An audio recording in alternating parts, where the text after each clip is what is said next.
all over it. Starting All that right, shit. so I wanted to talk about the first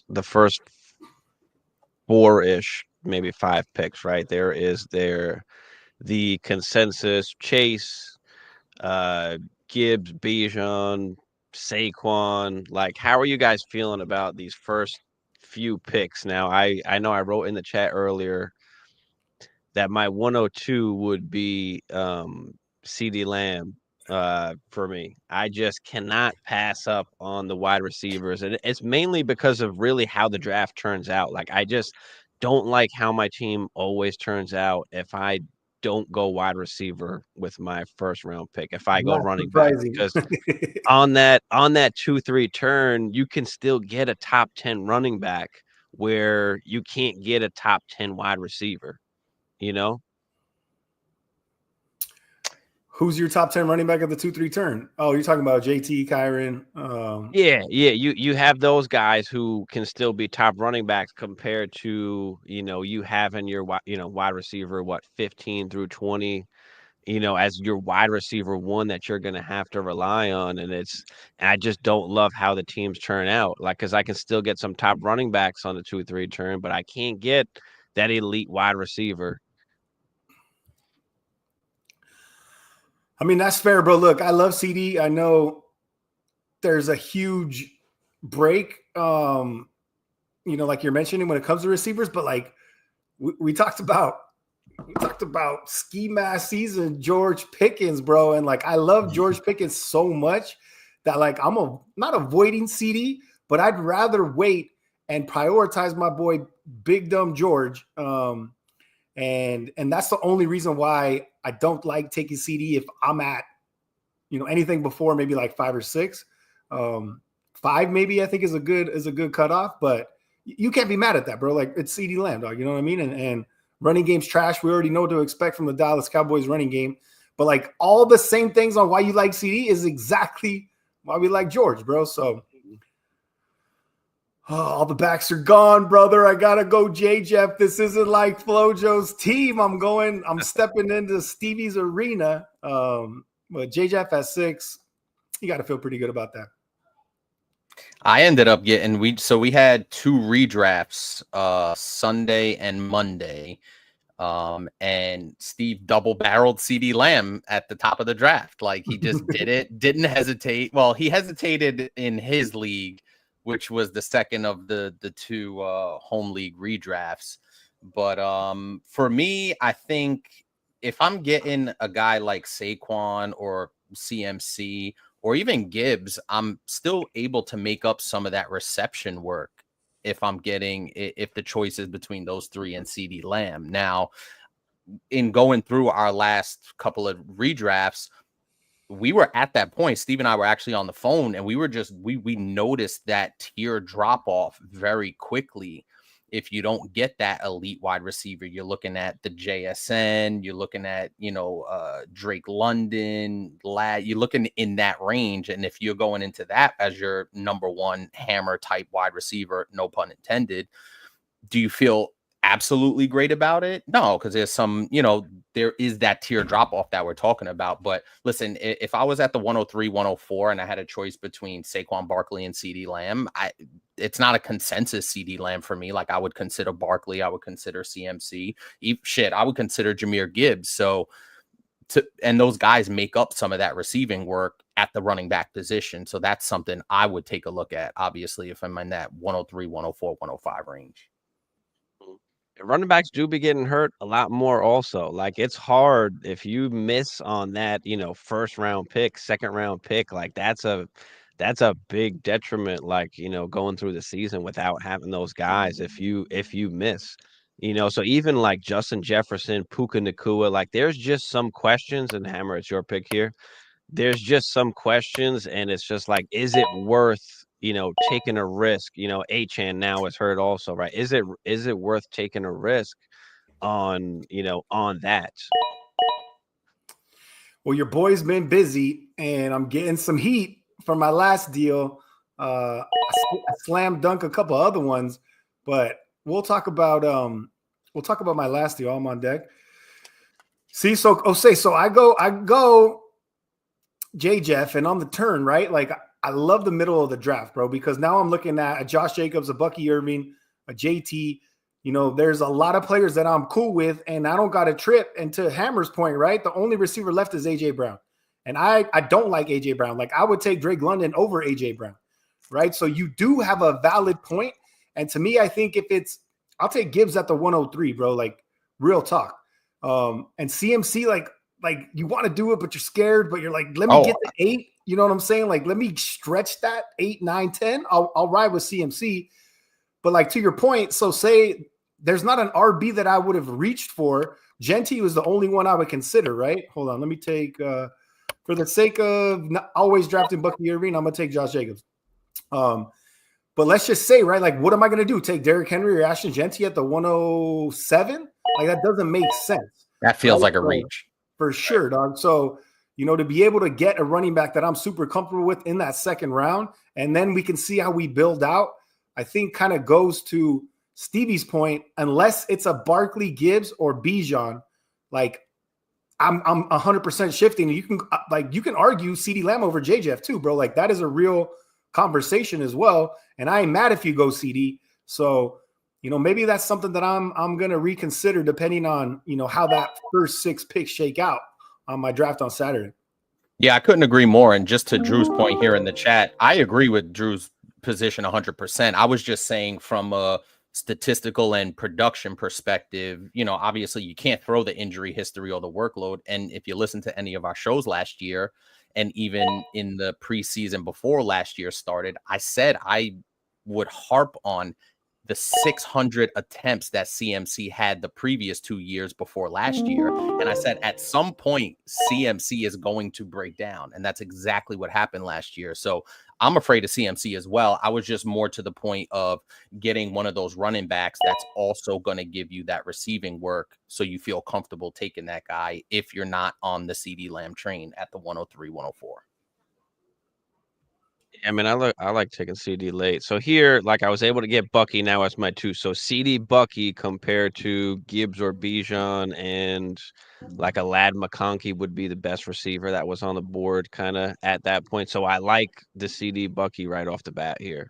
So now I've got some options, right? I can take an elite quarterback. I can take an elite tight end. I can take another running back here. I don't love the running backs on the board. I do like Hampton.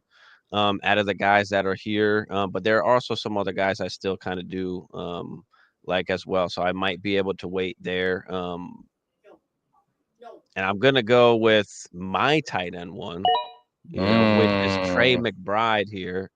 And I keep getting Trey McBride as well in my drafts. I just love the value. I have him over Brock Bowers. He averaged more points per game on only 2 touchdowns last season. So I love Trey McBride here in the 3rd round. If you're able to get one of those elite guys, Brock Bowers, Trey McBride, in the 3rd, I like going that route and, you know, getting that elite guy. Okay, so there goes Jay. I was hoping McBride fell to me, right? And tight end is something that, you know, we talked about the last pod, I think, where, you know, we're not going QB early, we're not going tight end early, but it depends, right? And I ended up taking Jay in the 3rd, and it felt like a good value. I would have leaned McBride there. I made a post about Jaden Daniels based off of our conversation, and we were talking a little bit about kind of being right on your guy. And I don't like going quarterback early, but I am looking at the board, bro, and whatever comes back around to me in the next round, I feel completely comfortable with in regards to running back and wide receiver, right? So if I'm at this place to where I think Jaden Daniels is 100% tier break, I know you guys like Jalen Hurts a lot as well, but I want to shoot for the stars, bro, and I want to see if that overall QB1 season can come to fruition, especially what we're looking at on the board, right? When we don't have a player that we're like, yo, I need James Cook. Garrett Wilson, bro, is a player that I was in on. And now you watch Justin Fields and some of these, you're like, out, right? Out. Like it's a little scary, dog. And I'm like, okay, it makes sense, bro. Like, and Justin Fields as a quarterback, I think might be okay because he is going to run the ball. But when you see him missing the easiest of looks, bro, you are concerned again because that has been his issue his whole career. And if nothing changes, bro, nothing changes, dog. And if he's going to do that, you're like, you can argue, bro, like, oh, Garrett Wilson has done it with worst QB play and he has 180 targets and he's going to get run.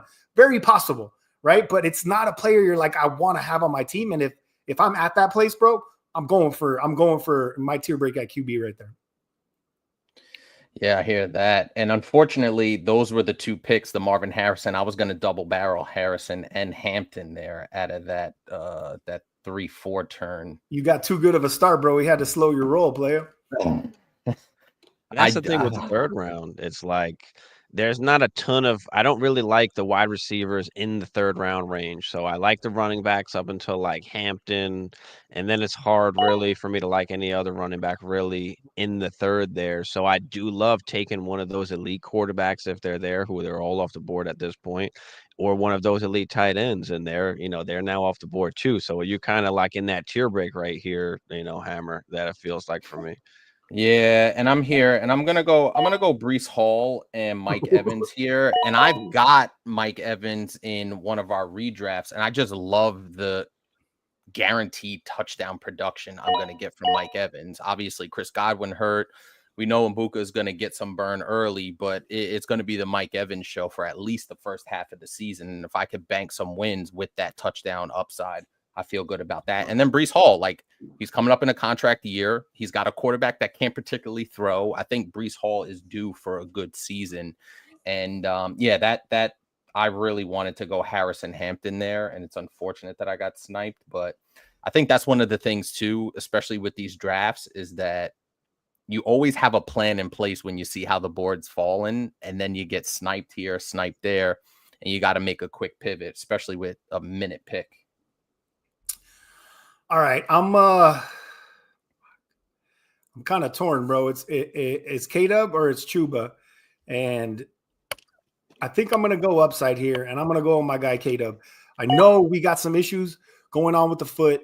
The Seattle, is it me, bro, or is every single running back on that Seattle offense in the preseason, they look like Adrian Peterson, dog? Like, these holes are wide open. These dudes are running through gaping holes, and I'm like, okay, like if the 4-string dude, like what's homeboy's name? I don't even know where he's from, but like, dude, he's at like 100 yards every preseason game. And I'm like, this offense could really be like one of the most hyper efficient. And look, Charbonnet is going to be involved, and you can argue that that's a better value late in drafts.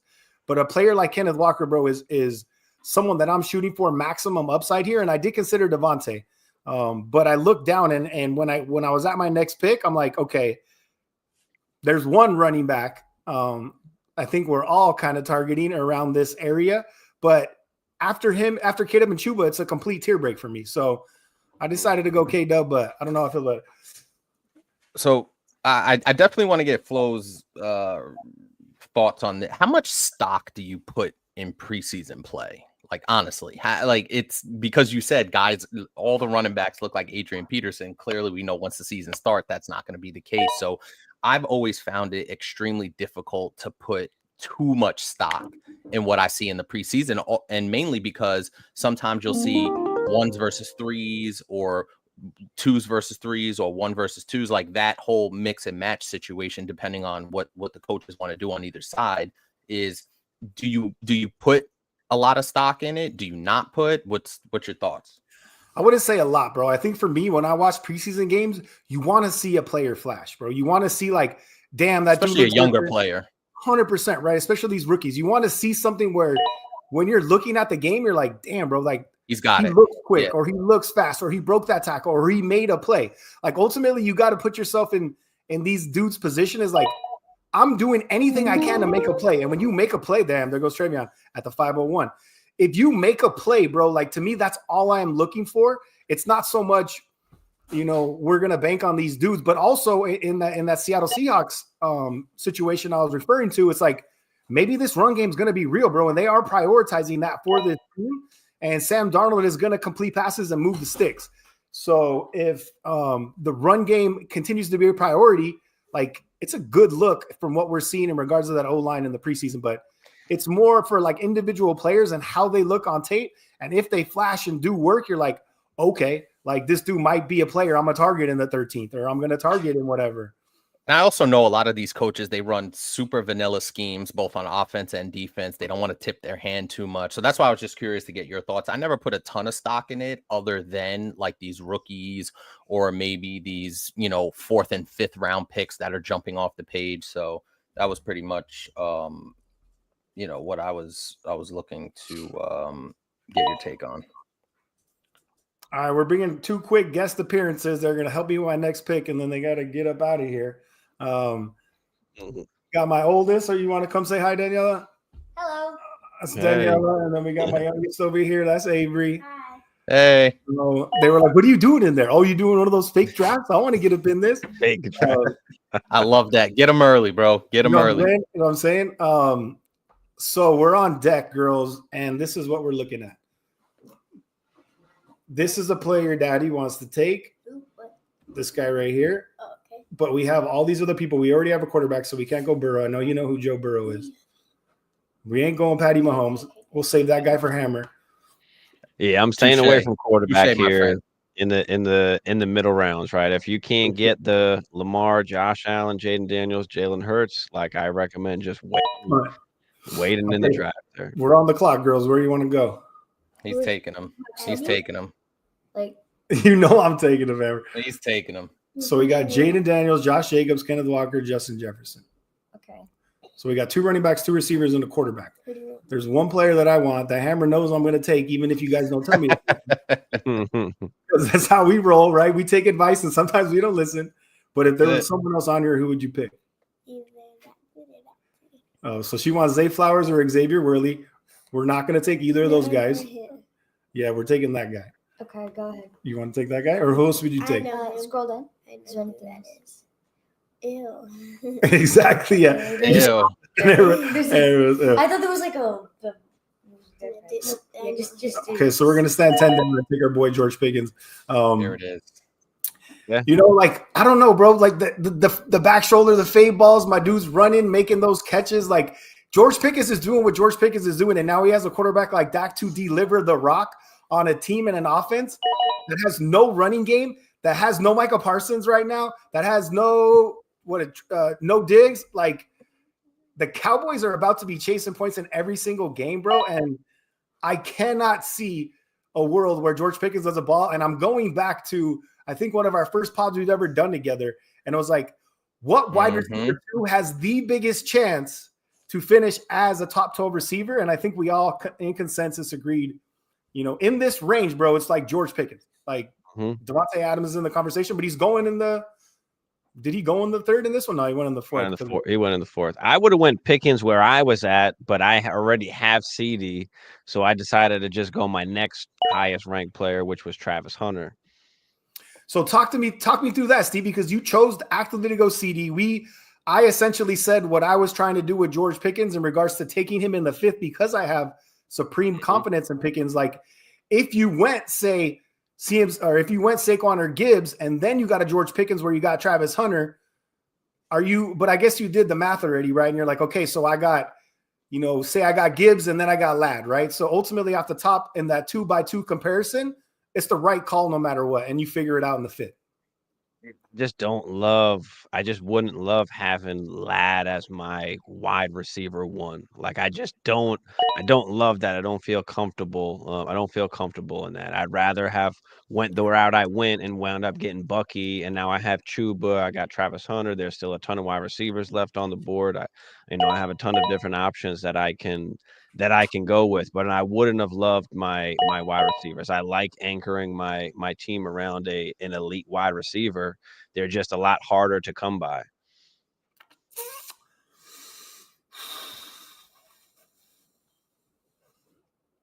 And that range is a hard range too, where you got that Travis Hunter, George Pickens. Like I have George Pickens, higher. Like that range that's George Pickens' range for me, right? I love him in that area compared to the other guys he's going around.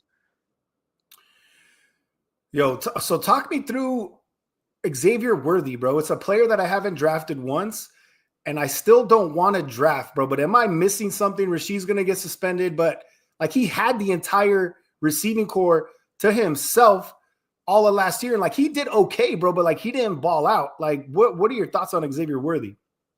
He's more of that splash guy. He's more of that boom bust. You're going to have to live with it if you decide to take him on a week in and week out basis, right? Because that you got Rasheed hanging around, you got Hollywood hanging around, Travis Kelce's still there. And if we've seen anything with Mahomes post Tyreek Hill, is that he's going to spread the ball around. So you're going to, in my estimation, if you take Xavier Worthy, if the value's there, say you're getting him, he's still around he went in the 6'8". Like if you could get him in the 7th as that splash guy in your flex, then I could live with that. But if he's fitting into my wide receiver 2, wide receiver 3 range, I'm not comfortable with that on a week in, week out basis because I know Patty Mahomes is going to spread that ball around. And of course, Stevie went Igbuka. He's tired of me taking Igbuka, bro. He had to plant his flag. And Buka at the 6'9". Is that the earliest that we've seen him go, by the way? Nah, I don't think so. I like him I like him more than Worthy. I like him more than Ridley. I just feel very comfortable with Igbuka, especially since they've got the injuries over there. Even now McMillan is injured, so like Igbuka is getting prime playing time in an offense that we are expecting to be great. So you can't not want to have one of those guys. And compared to some of these other guys in that range, I mean Jalen Waddle, Judy, Ridley, even Zay Flowers, like I don't feel like they have the upside as Igbuka could have. Jay, what's up, Jay? Honestly, bro, I feel like I'm right there with you. And in hindsight, like I kind of wanted to go. I would have wanted to. I did consider Jalen Waddle, bro, a player that I completely sold all shares in Dynasty. I'm sick of the dude. But like at this point, at the end, value becomes too good, right? So I think Jalen Waddle is another player I'm kind of warming back up to. Tony Pollard or DeAndre Swift, is that the same guy to you, or do you think Pollard actually is a little bit higher than DeAndre? Like I like Pollard over DeAndre, and I like Igbuka over both of those running backs. Like I don't love Swift. I mean, Ben Johnson had him. He knows he can't ride him. He knows he can't be the goal line back. So we're hoping that Swift catches a bunch of balls and hope that he gets in the end zone a few times. I mean, I don't have the confidence in Swift. Now he's never been worse than an RB2. So, when you look at it from that point of view, like he's a solid pick. It's just hard for me to trust that. I like Pollard over Swift, especially now with the Spears injury. So that's kind of how I'm feeling about it. Hammer, what are you feeling about Swift? I do like me some DeAndre Swift. I've never been a DeAndre Swift fan just because I thought he just gets hurt way too easily, and where he was going in previous years was way too high for that injury history, and then he's not in your lineup. But if I'm getting him in the 6th, 7th round as my RB2, as Steve said, he's never finished worse than an RB2, and you got to imagine that he won't get, ridden like a workhorse. So from that standpoint, and full disclosure, I did draft DeAndre Swift in one of my home leagues as my RB2 alongside Kyron. So if I could get some of that receiving work, dump it down, a little safety valve for Caleb there, I'm comfortable with either one of those guys. I do think Tony Pollard will give you the more consistent production on a week-to-week basis, but either one of those guys, they're slotting in what's going to be the difference in the points at the end of the season. It's kind of how I feel. They're super close. I think it's a preference. I went with the stack with Debo, bro. Like everyone was worried. They got my man on the end around. Boy looks kind of brisk. He was out here moving, running through tackles, doing what he's doing. So Terry, I think eventually will get signed, bro. But I feel like that does absolutely nothing to what Debo's role is going to be on this team. I do like Debo, bro. He feels like he's got a lot to play for. And I know I mentioned obviously being a Niner fan, like Debo is close to my heart because he was the heartbeat of that team for a lot of those years. The tone setter, bro. Like, give me the ball, man, and watch me do work and make a play and run somebody over, and let's get this shit going. If I didn't have Justin Jefferson, I would have considered Addison there, right? In the 7th with the 3-game suspension. He's at some point is going to become a value, man. And maybe this is the theme of the whole podcast today is players that we don't like. At what point do you have to put that aside and see them for the value that they are versus whatever biases you have for that player in previous years or how you feel about them. And after Hammer makes his pick, and then maybe just talk to me about Debo Addison. And then I want to tell you guys a segue to that trade because Olave was in the mix and I probably would have taken Olave there, but I got a banger for you, bro. And I'm getting roasted. So I want to hear what you guys think. Now, I mean, if I don't like Yeah, a I'm looking certain here. player, I'm still open to drafting them. It just has to be at a right time. I just don't like taking Swift in that area. I'd rather go Ibuka. I'd rather go Pollard. And even Waddle, like I like as an upcoming, like Odunze. Like there's just a couple other guys that I just like in that area. So if I'm going to take Swift, it's going to just be at a value, anybody that I don't like, there. Debo, I love the Debo pick. He's going he's a value enough where you can grab him, later. You got him in round 7 here. He's a guy that should be a big part of the offense where they don't have much there outside of Terry. Fuck. You got sniped by the auto pick. Nah, Tyler Warren actually. Warming up to Tyler Warren with Dimes at quarterback, bro. Like he was a player, obviously, what you saw in college, you're like, okay, this dude's nice. But like it was the culture, like whatever. But my man is heavily involved. They're throwing him the rock down the field. Like, could he be the one on this team, bro? Like very possible. Like no one has any faith in Michael Pittman. Josh Downs is a nice player. But I think Tyler Warren is set to see 100 targets minimum this year. And it's a dude when we're punting on tight end. That is my number one initial late round tight end, aside from our boy, Evan Ingram. Who did he go yet? I don't think he did. Yeah. Yeah, he did. So those would be my 2 guys to consider there. At this point, it's pretty gross, bro. I was really hoping Tyler Warren fell. I guess with what just happened in regards to old man Flacco being named the starting QB in Cleveland, like Slinging David it. Njoku, bro, is a player I think like you're not excited about him, bro. You don't feel great about him, but like the dude can put up numbers. He's gonna catch touchdowns. And Joe Flacco, bro, like as old as he is, bro, my man can still spin it, and he's gonna hang in the pocket. He's not gonna run, and he's gonna make throws, bro. Like so, Jerry Jeudy at some point is something we should probably talk about because I hate Jerry Jeudy, but like Jeudy could now become a player like a Waddle or an Olave or someone that you're completely turned off with, where it's like Jeudy can come out week 1 through whenever, bro, and like see 10 targets a game. So, and at some point, even though you hate a guy, he becomes a value.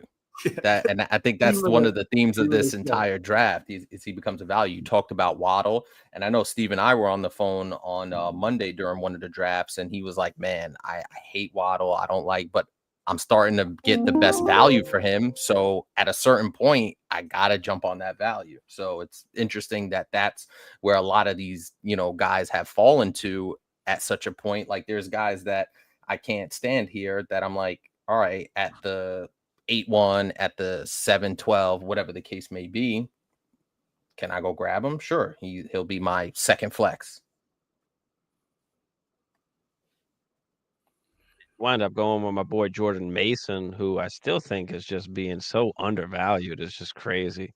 But yeah, I mean, him with Aaron Jones, obviously an older Aaron Jones, is he going to be able to stay healthy? Are they said Jordan Mason's going to have a role. They went out and got Jordan Mason. So, the coaching staff even said he was a big part of their offseason plans there. So I expect Jordan Mason to have a big season. I love him as, one of your late round RBs here that you can grab.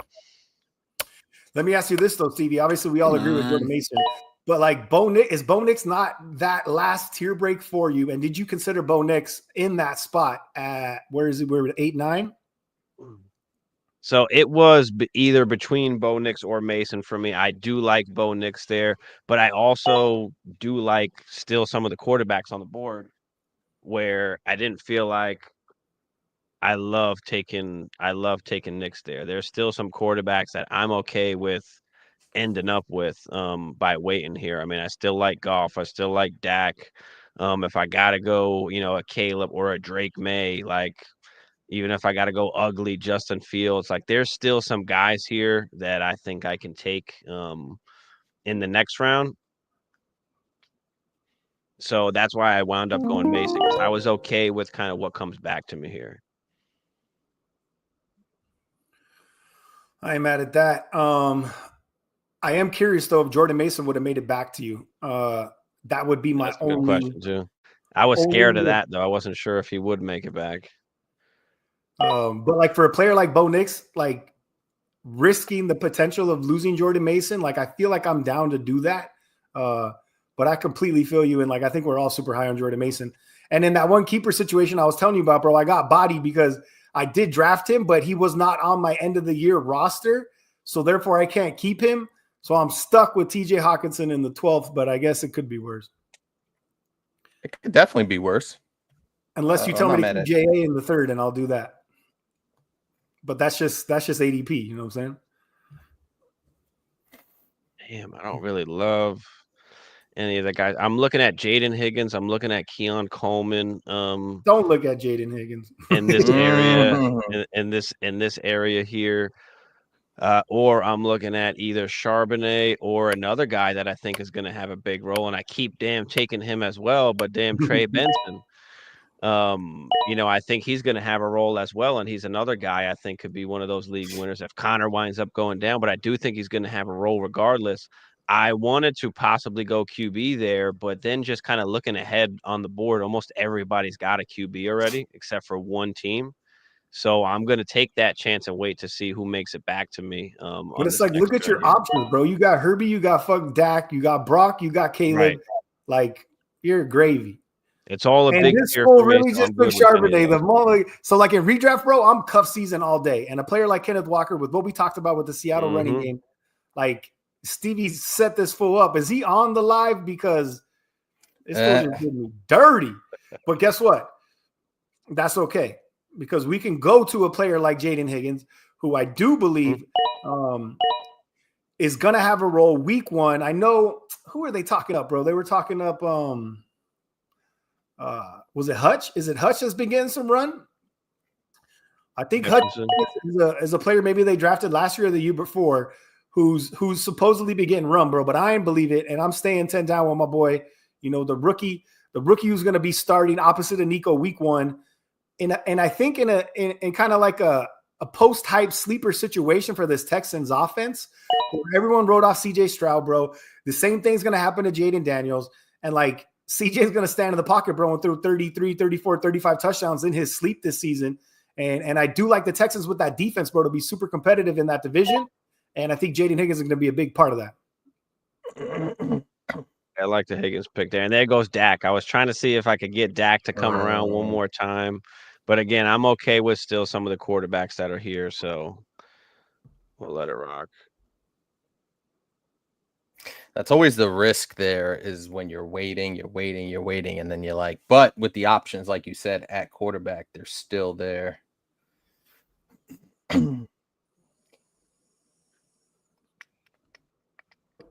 So this guy I've been pretty high on too. My boy Loveland out of Chicago. I've seen him get some burn, and I got him at the 10-1. I drafted him in one of my because I've been punting on tight end because I don't want to reach. I really don't want to reach, and I'm not really getting Bowers or McBride. And really after those two, I mean, you could Kittle, obviously, because of the opportunity that's going to be there, but I really like this guy, Colston Loveland, and I think he's going to be a really, really solid tight end this year, possibly even low-end tight end 1 production. I ain't mad at that. My only question is Cole Kmet, bro, and they paid him a year ago, and he's also going to be involved, and they probably will run a lot of double tight end. And Loveland look nice in his like look. We were all like, "Yo, how is Caleb going to look? What's up with this Bears offense?" Ben Johnson hasn't been talking up Caleb. Is he going to struggle, right? Why didn't he play the week before, right? There were so many question marks on this debut. Like the Bears came out and you're like, yo, this looks nice and this could work if he reels in Caleb's like, wanting to make a play all the time and just sticking to the offense and doing what Jared Goff does, which is exactly what it looked like in the preseason.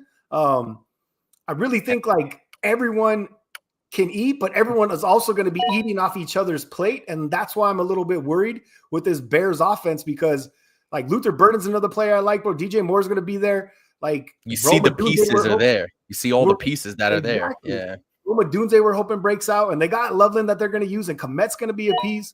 Like I just feel like they're all going to take away from each other, unfortunately, and none of them might not be like a player you're like, hell yeah. Yeah, I couldn't agree more. But the thing I like about Loveland, first of all, they spent the 10th overall pick on this guy. So you gotta imagine that they're gonna want to get some immediate return on investment, no matter what Cole Kmet is.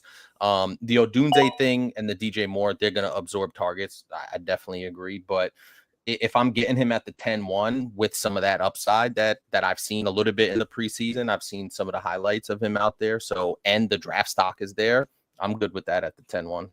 Yeah, I mean 10-1, bro. Like I'm saying, you're going max upside with the possibility of this dude doing what Bowers did, and McBride, it took a couple years. So I think like that's another thing that I believe we talked about that before. Like these rookie tight ends were like everyone's Brock Bowers, bro. But like at the same time, before Brock Bowers, it didn't happen. You know what I'm saying? It takes a little bit of time for these dudes to warm up. I mean, Laporta, yeah, but he scored like 10 touchdowns, right? He had like what, 700 yards or something like that. He was up there, but he had a ton of receptions. With Loveland as well, like he was handpicked, right, by Ben Johnson, coming in there, taking who he wants and how he wants to build his offense. Like Kmet did get the contract, but there's a new coaching staff now, and that doesn't really matter almost anymore, right? So is Loveland going to be that guy, especially when Ben Johnson was able to find a Sam Laporta?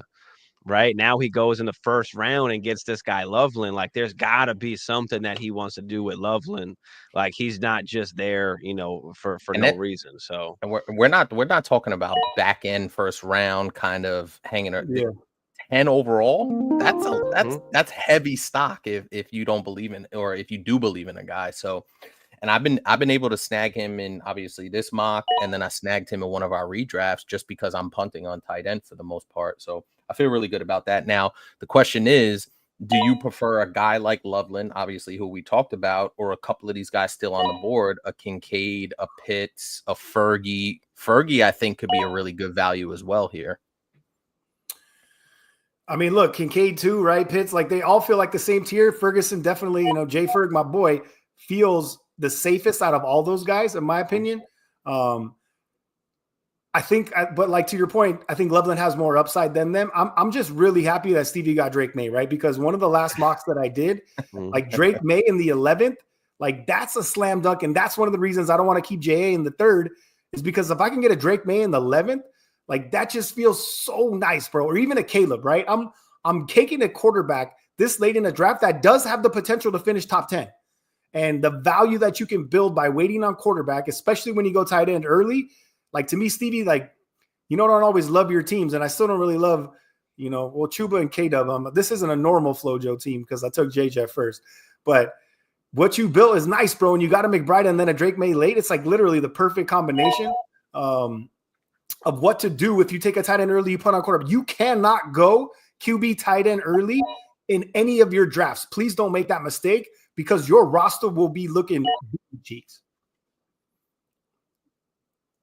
Unless you're in a 10 team, then you can do whatever the hell you want. I love getting May there. And like I guess you talked about Ferguson is still on the board here.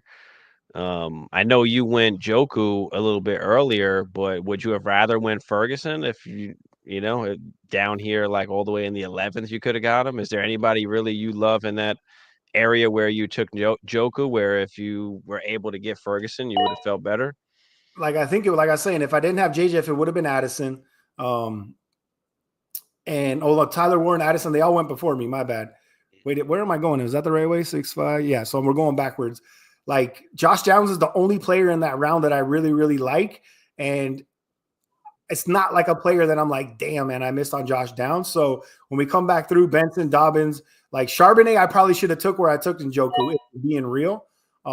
If I was in a real draft, I might have done that just to cuff up Kenneth Walker and to feel safe about whatever I got going on in that Seattle backfield for the whole season.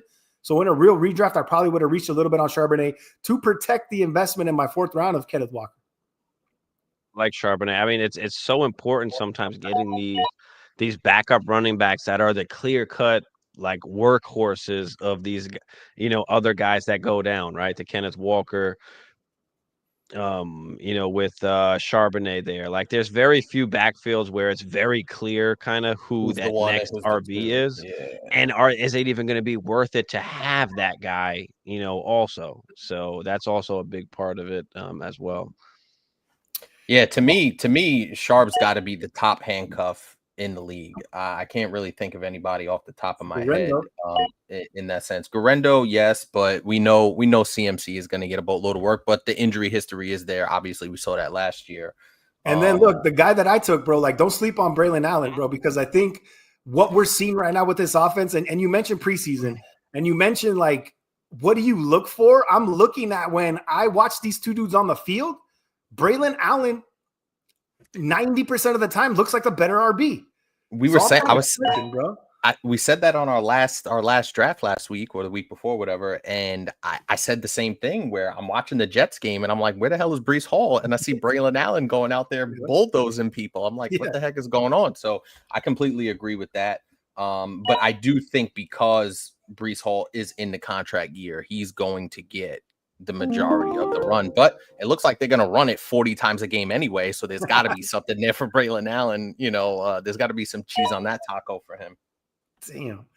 Fuck Justin Fields, bro. I mean, a lot of people had this dude top 10, man. And I'm like, I want to get there, but I haven't been able to get there. And I know we're finishing up. So I want to talk about this trade real quick. I don't know if either of you saw, I don't know, Hammer, even if you follow me, but Stevie, I don't know if you saw him. This team is absolutely caked up, ready to run the table and chase a chip. And there are few opportunities that we get in a dynasty league to be able to get the overall dynasty RB1. And when we're talking like a Bijan and we're talking like a Jamar Chase, you gotta dig deep, bro. You gotta pull your wallet back out sometimes. You're like, no, that's all I got, bro. And it's like, nah, homie, you want the primo, you better dig deep. So homeboy sent me a deal and I paid up, but with the Achane news, and I know Stevie, you're okay with him, right? But it's not a player you love. I acquired Achane for something in the past that we talked about where I gave up a first. But in this deal specifically, Bijan Robinson, Chris Olave, and a third is what I got. And I paid up Achane, BTJ, Jalen Wright, and a late second, mid to late second. So I've been getting some heat, but like my team is so stacked. So Olave is my wide receiver 5. And I got Gibbs on the team and I got K-Dub on the team. And I just thought because I have London, I have Nico, I have Pickens, I have Egbuka, and I have Olave now. So to move a player like BTJ with Nico and London on this squad, I felt okay with. But I'm curious to know, like, did I grab ankles or is that just what happens when you try to get a primo like Bijan? Excuse me. You said BTJ and Achane and a mid-late second for Bijan and Olave. You said, yeah.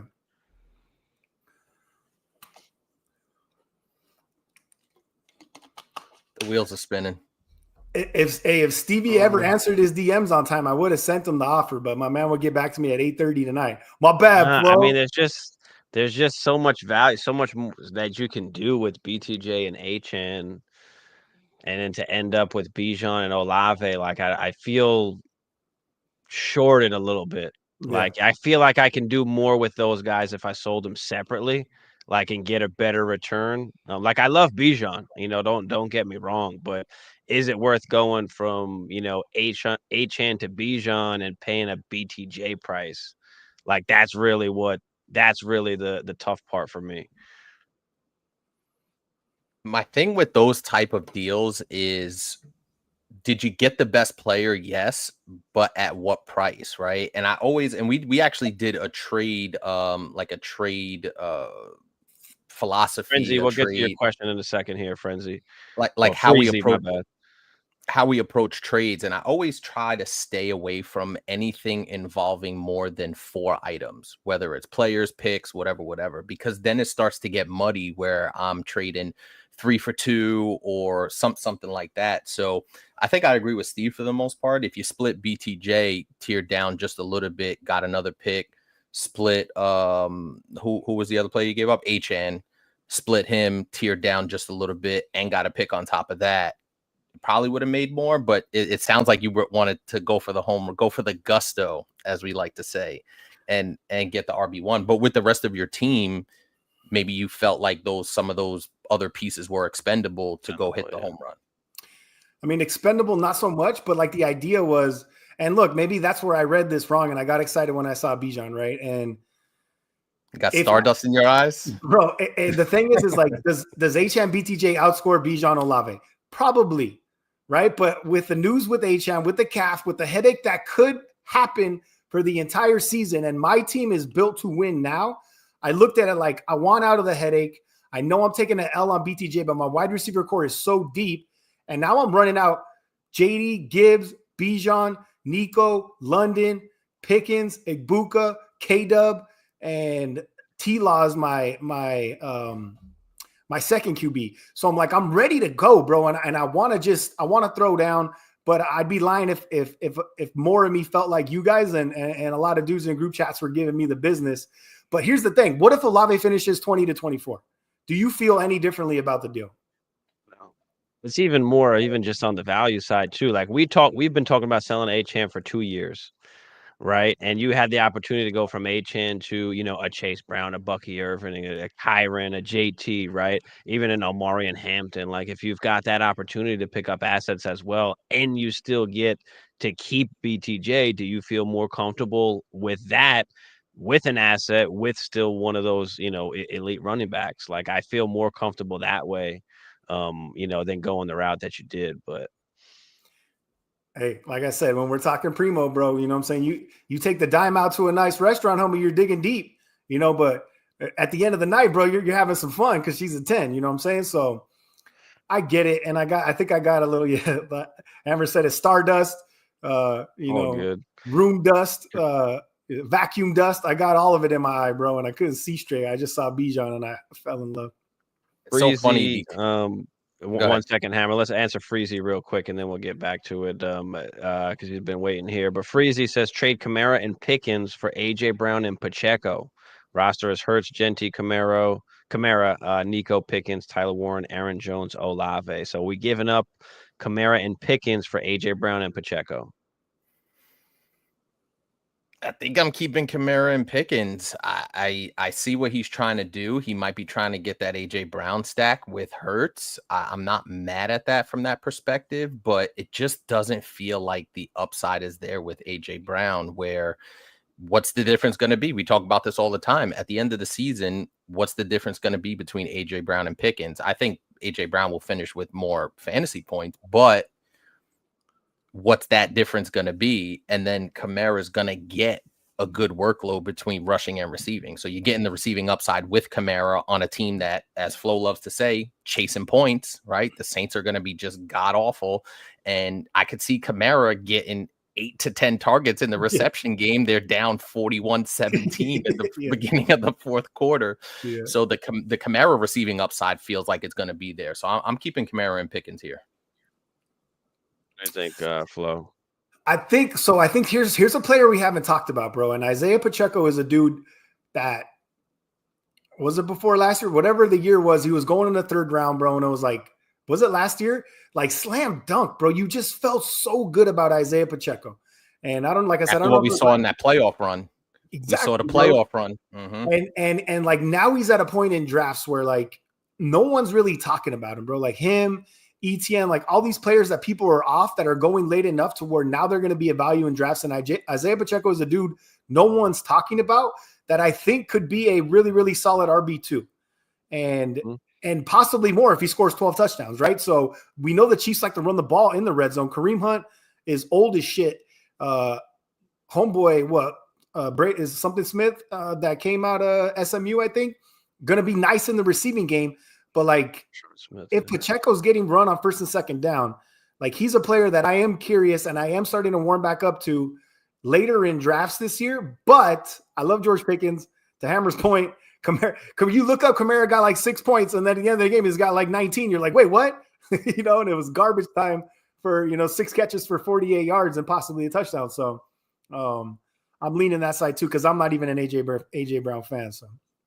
I mean, I like Pacheco. I like where he's going. I mean, just the last healthy season. I mean, 15.3 fantasy points per game.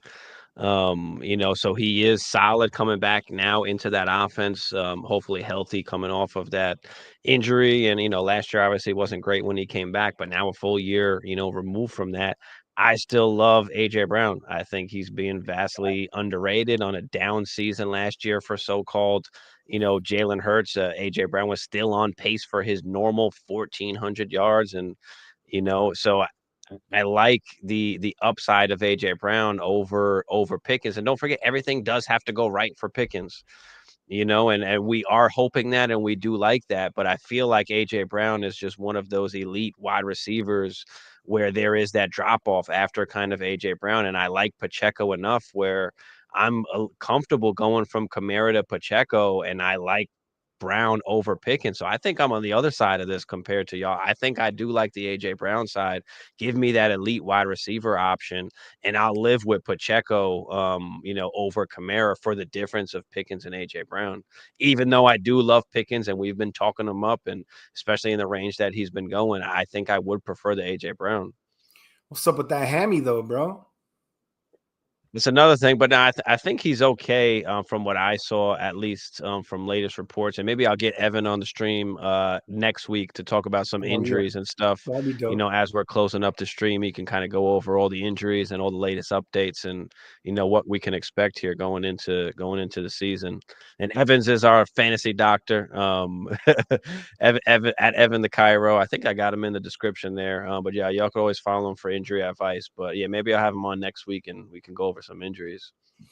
I like that call a lot. Yeah, well, I mean, look, you think he's okay, bro, but my man hasn't practiced once in a month and a half. So, and that's always that's to Flo, to your point, bro. Flo, to your point, like at some point, do you guys not realize we're 2 weeks away? Yeah. Hell yeah. Like, and when you're not out there getting loose, getting warm, going to practice every week, and you just try to show up week one and give it full go, and I want to quote the sleeper update here, cut him loose. You want to cut him loose after not being able to practice for 6 weeks? You're gonna cut his hand. He'll be cut loose. He'll be cut loose. That means he's getting them targets, baby. Yeah. He's gonna blow a tire. That's what he's gonna do. Yeah. My man's got that low tread, dog. But yeah, I mean, if you think about the injury thing, because like I said earlier, like if you miss on those first like 2-ish picks, like it's hard to, if one of those guys goes down, it's hard to, continue to win throughout the season and make it the playoffs if one of your top picks, winds up going down. So like I was talking about earlier, like JJ, like I'm not fading him per se, but there's just other guys in that range I'd rather have. I'd rather take CD. I'd rather take, Bijan, Gibbs, Saquon, over Justin Jefferson.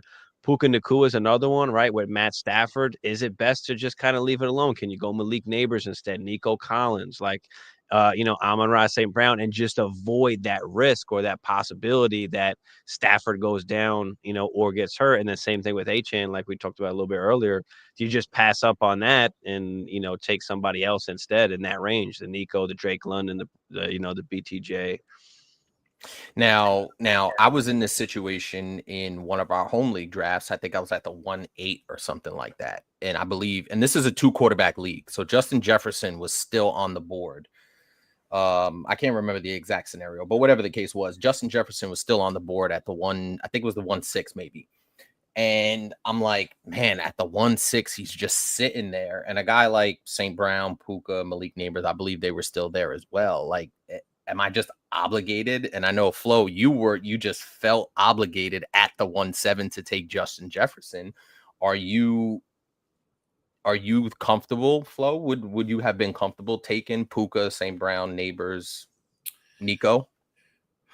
I mean, I don't think you can take those dudes in front of JJ, bro. Like, I just, we have a little bit of concerns with JJ McCarthy, bro, but like we've seen Justin Jefferson do work with, Sammy Darnold, Sammy D last year. Like St. Brown, like if Jameson's going to blow up, like what happens to St. Brown, right? If Laporta gets hot again, what happens to St. Brown? If we're expecting Gibbs to be the RB1 this year, possibly, like what happens to St. Brown? But St. Brown is the dude, like you're sleeping at night, bro, knowing like this dude is Iron Man, gonna get his targets, gonna score touchdowns. Puka is a guy I love, bro. Puka has more upside than St. Brown, but like, yes, I think The Stafford concern is there. you have to factor that part in, right? But to me, bro, if J Jeff, St. Brown, Puka, and Neighbors are all on the board, I am going J Jeff almost every time. But if Gibbs was there, hands down 100%, you know your boy is going Gibbs at 1-7. Like, so it's I just want to bring up the St. Brown thing really quick because I have St. Brown on a dynasty team and he left me wanting more. You're going to look at the final tally of the season and look at wide receiver 3 finish, etc. But if you look at the game log, you take a little bit deeper. He's had wide receiver 88, wide receiver 24, 48. And then he had a 3-week stretch in there where he couldn't even crack wide receiver 39. For 3 straight weeks. Was that a product of time? Was that a product of how good though that offense was? They were the running game, teams and they were just in the first half of games where they just didn't have to throw anymore, you know. And it was unfortunate, but is that going to continue? Especially now with Ben Johnson not there, I don't see them changing much of the offense at all. I mean, why change it? They've already said it's going to be mostly the same. You know, obviously there'll be slight things that can change here and there. I heard they do want to kind of go downfield more, you know, this season, but you know, we'll see how that plays out. But yeah, I think that was just kind of a product of just how good that team, you know, really was, and them just having leads where they just didn't have to. And you think about it that way, like, okay, he wasn't insane last year, right? He was mediocre some weeks, but he still finishes as a top 3 wide receiver. He still has double-digit touchdowns over 1,200 yards. So, you know, even in a so-called, hey, yeah, the end of the season looks great, but it wasn't great, you know, individually for all the games. At the end of the season, you're still, you know, at wide receiver 3 there. But my only pushback on that point is that if you're saying I would take Amon-Ra, or it's an Amon-Ra JJ question, if he's in that conversation, and you're telling me JJ and the Vikings are going to be in these competitive games, and I know I'm going to get, so weeks 12, 13, and 14, he gave you that wide receiver 39, wide receiver 40 type production. And if you're trying to make the playoffs, you're like, bruh, I need you, dog, because you're my top dog. Like, you know what I'm saying? So them down then, bro. So I think that's the perfect argument. No matter how you slice it. Yeah, we're pushing them on down then, right? Especially if we expect that defense to be a lot better this year. And if a better defense is on the Detroit Lions, what's going to happen? There's going to be a lot more games that are lopsided to where they're going to lean on the run, which I think justifies why most people have Jahmyr Gibbs as a top 3 pick. You know, so I think that completely answers the question right there. There's like St. Brown gets pushed back behind Nuka, Puka, Nuka. And to me, like, I'm taking Nico over St. Brown, I think, bro, if I'm being real, because I'm super high on Nico. And I ain't mad at that. And if you want to go Neighbors, that's cool too. They all have more upside than St. Brown. It's a matter of how you want to draft. But like, if we're painting the picture of what potentially could happen again, right, from what we saw last year, and I know, yes, the finish was the wide receiver 3, but the likelihood of that happening again, I think, is very high. And I always try to frame it from and I look at, when I'm looking at guys, especially in these top 3-ish picks, top 3 rounds, I'm looking not only the overall production of the season, because a lot of those numbers can get skewed if a guy goes off for 200 yards and 3 touchdowns in one game.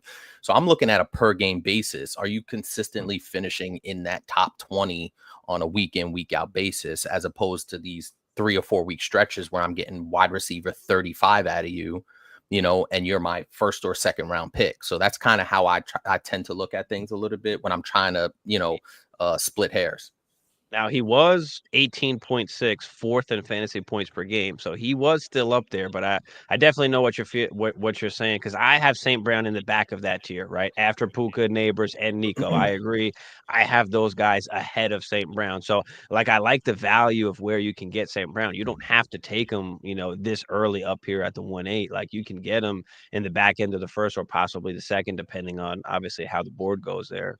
I had spoke briefly earlier about having McBride as my tight end 1 over Brock Bowers. I'm curious to see what you guys feel about the tight end 1. Is it McBride or is it Bowers, you know, for you guys? Easy McBride for me, bro. Like, I think the Raiders with Geno, they have a competent quarterback, bro, who can get the ball to receivers, and we're expecting Genty to see 300 plus carries. So like that in itself, and like we talk about the Cardinals, bro, like Kyler, you know, I know Hammer took him again here, bro, but Kyler has his concerns.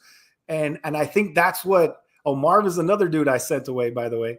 But Kyler has his concerns, right? And we're like, is Marv going to be able to bounce back? But it's like, there's one person on that offense that I feel safe with in the passing game, and that's Trey McBride. I think James Conner always has a place to just be gross on your team, but do work. You know what I mean? But I think Trey McBride is a wide receiver once solidified in that offense, is the perfect receiver for Kyler, who for some reason doesn't like pushing the ball on the field anymore.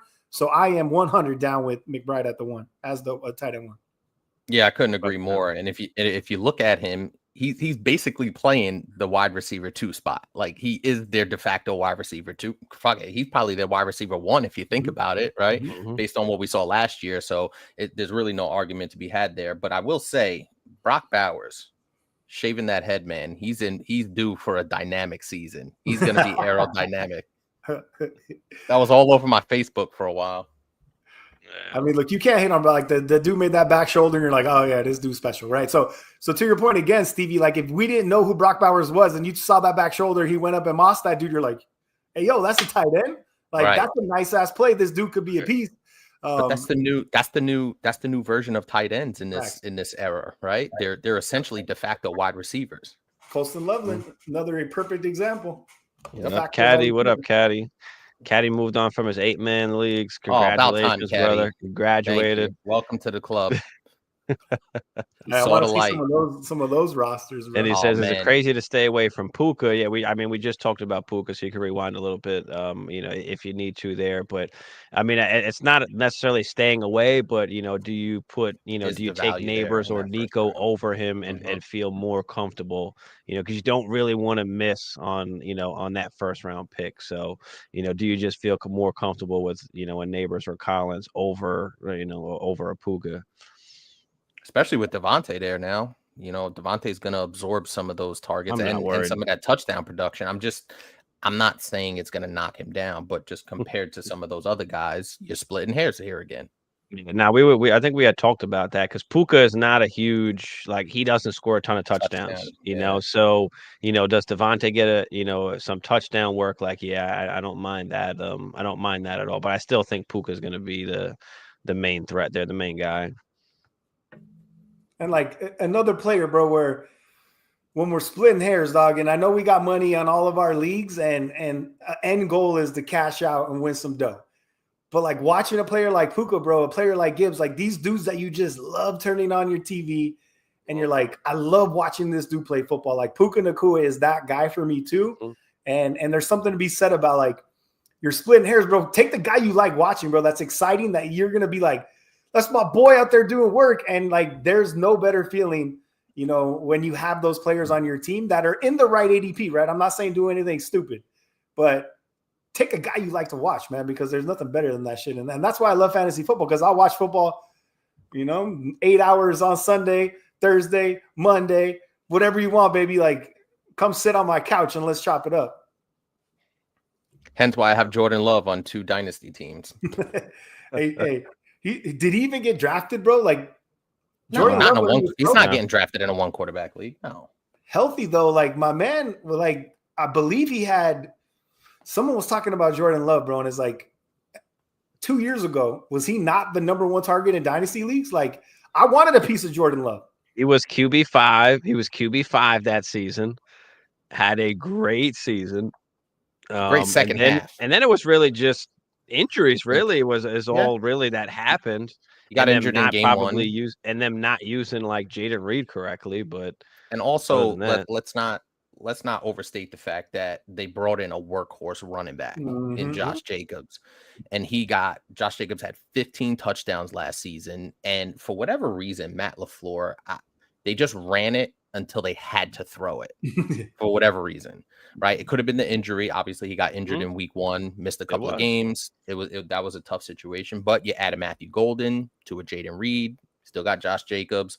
I love the tight ends there. So yeah, I think Jordan Love is a good second QB to have, especially in these super flex leagues. I think he could be really had at a good value, but he's not going in one quarterback leagues. And this is talking to a Packers fan. Did Caleb go, by the way, Stevie? 12-2. 12-2. Yeah, he went at the end there. Yeah. So I'm saying, like, if I'm at the end of these drafts, bro, like Drake May and Caleb Williams are two quarterbacks I'm 100% good with, especially knowing you got to take a Bo Nix in the, probably the middle of the 8th if you want him. Right. Like, they feel close enough. Like, I feel much safer with the Bo Nix, but like, I ain't mad at a Caleb or a Drake May, bro. And I think come redraft weekend, like I said, I got one on Saturday and I got 3 or 4 the following weekend.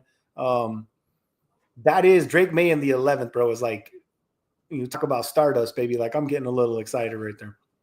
Yeah, it depends where you draft, right? Because that third round, I feel like, is so like crucial of who you're going to take. Like, do you take one of the elite tight ends quarterbacks and have that advantage, or do you take one of those, wide receiver 2s? Maybe there's some guys with wide receiver 1 upside, right? JSN, T. Higgins,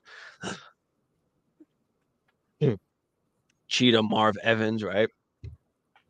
Those guys have some good upside, but do you just wind up taking those elite guys? I found myself every time just taking one of the elite tight ends or quarterbacks if they're there, over those guys. And I just feel a lot better about it compared to, if I just pick somebody else. But it's also nice when you wait on quarterback. Like here, like I could have either went elite quarterback or elite tight end. I wound up going with the tight end because I felt like I could still find a good quarterback later on, that can make up some of the difference there. So, that's why I wound up going McBride here, who I think is a crazy value at the 3-4. And anytime you can get Kittle in the 4th, I think is a smash for me as well. So here's the problem, bro, is the Chase Brown in the 3rd was the slam dunk, right? Jonathan Taylor in the 3rd, I love. JSN to me is the only receiver I'm considering in the 3rd round.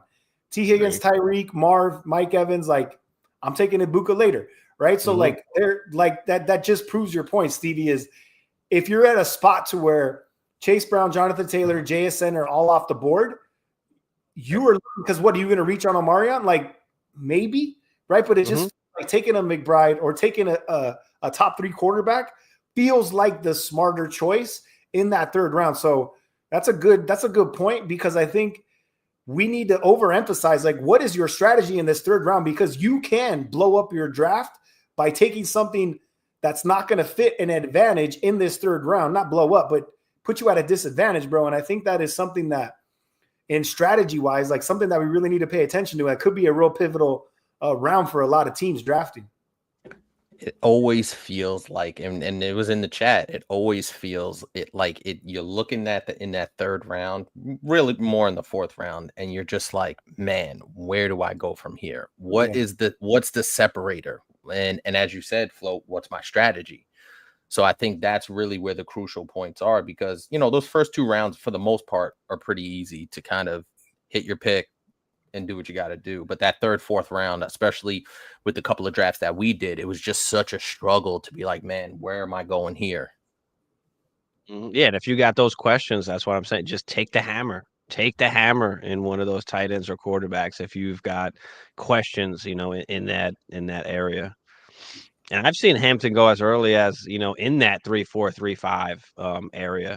And I don't mind taking them there. Like it's a little bit more bold, but I mean, what else are they going to do? They're going to run the rock. Hampton is a fucking beast. Like, and I think once we really get to see him during the season, people are going to be like, oh shit, like this guy's real. And that's why he went, where he went in the NFL draft. And, that's why, so many people are very high on him. Well, let me ask you this, bro, because there's no player getting hyped more than Trevion Henderson right now. So like, is he going to end up in the 4th round? And at that point, to say you're at the back of the 3rd, like, are you willing to roll the dice? Like, should I have went Trevion Henderson over K-Dub? You know what I mean? Like, where is this dude going to end up in drafts, and how high are people going to reach for this cat? I think that area is kind of right there, because even when I took Chuba Hubbard there at the 4-9, I was thinking about just taking Henderson. It was either like Henderson or Chuba. I'm like, all right, which one should I go with? And I decided to go with Chuba.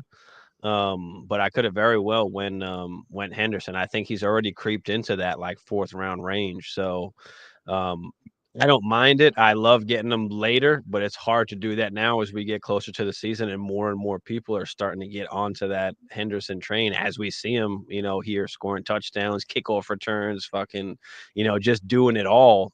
So looks nice, bro. I still like, there you go, Trevor Henderson, Gibbs 2.0, man, shut up. But like, you got to give Hendo some love, bro, because my man looks nice, bro. He looks nice. He's gonna be good, but yeah, he'll roll up into that 4th round by the time we get to the season here, for sure. All right. Anything else y'all want to hit before we get up out of here? Nah, I'm gonna go cry myself to sleep because you guys shit on my trade too. So, Ah, well, not shit. Just had a different thought process, so ain't nothing that's wrong a nice with way that. to put it. What are you in HR, bro? Take it easy, dog.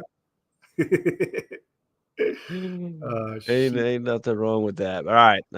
We'll get out of here. We'll see y'all next week as we get closer to the season. Hit us up, follow us on the socials, Instagram, Facebook, YouTube. Make sure you like, make sure you subscribe, get in some of these drafts here if you want as well. Link is below for the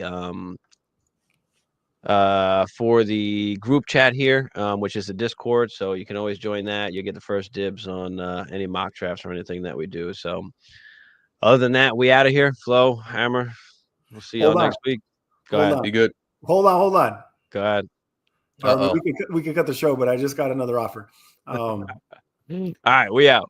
Yeah.